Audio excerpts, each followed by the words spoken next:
Welcome to Agriculture and Seasons.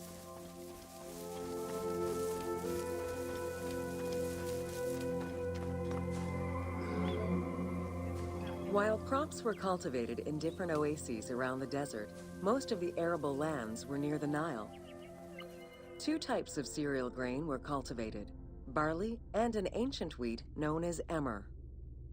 These two key ingredients contributed in establishing bread and beer as the staple of the Egyptian diet and the basis of its economy.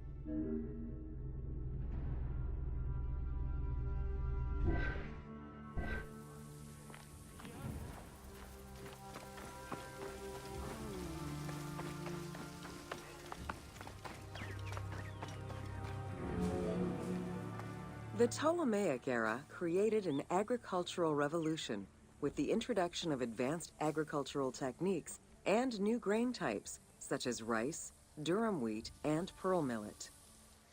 The resulting agricultural mass production greatly increased the economy of ancient Egypt.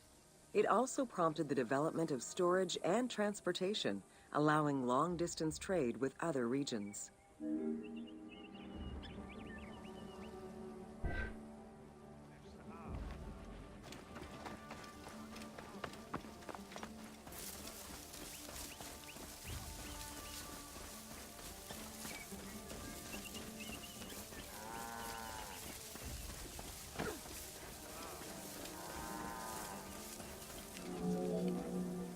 Both bread and beer rations were part of a system of barter payment. The state used those goods to pay wages for those who worked in the quarries and at the construction sites. Beer was so important to ancient Egyptians, they had a goddess of beer brewing, Tenenet. Tenenet is seen in many paintings and sculptures with beer, and women are depicted as the primary beer makers.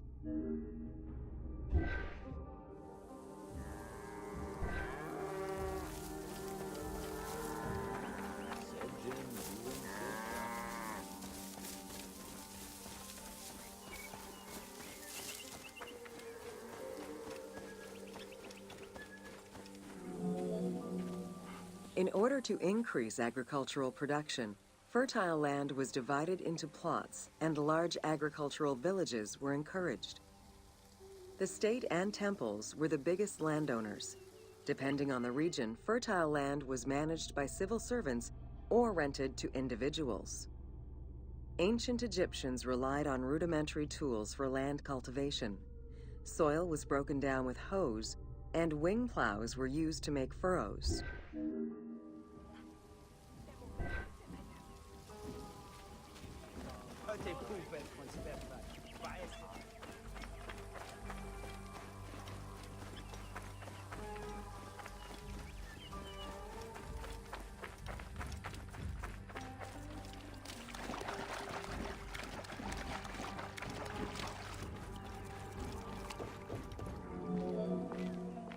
The three seasons known as Akhet, Peret, and Shemu corresponded to a specific phase of the agricultural process and the river's natural changes.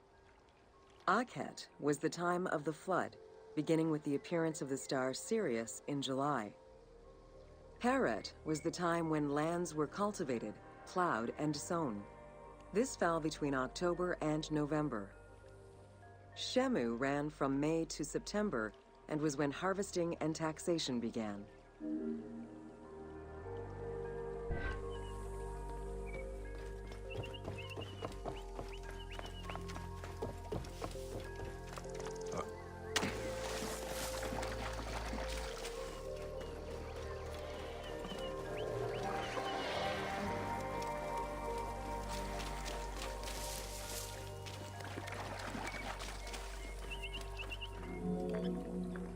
The pharaoh's duty was to uphold order against chaos and provide for his people. Priests and local governors also wanted to appear as protectors of the people. However, any variation in the Nile's seasons could cause water shortages. This had devastating consequences on wheat and barley crops. The pharaoh, administrators, and priests knew they needed to demonstrate their ability to prevent such a catastrophe from happening. And so they invented the story, which would be inscribed upon the famine stela.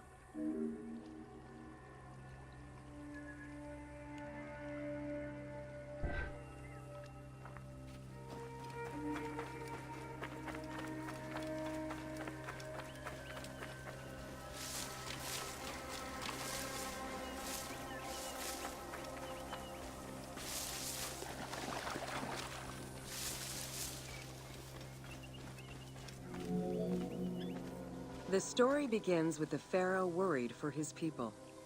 The Nile hasn't flooded in years, and his people are starving. In search of the origins of the flooding, Djoser seeks out Khnum, the protector god of the region and the source of the drought. Djoser gives the god offerings and orders his priests to restore the temple of Khnum. These offerings please the god, and the floods are restored. This story was intended to highlight the importance of the deity in everyone's daily lives, while also demonstrating the crucial role that the priests and the king played in feeding and protecting the people of Egypt.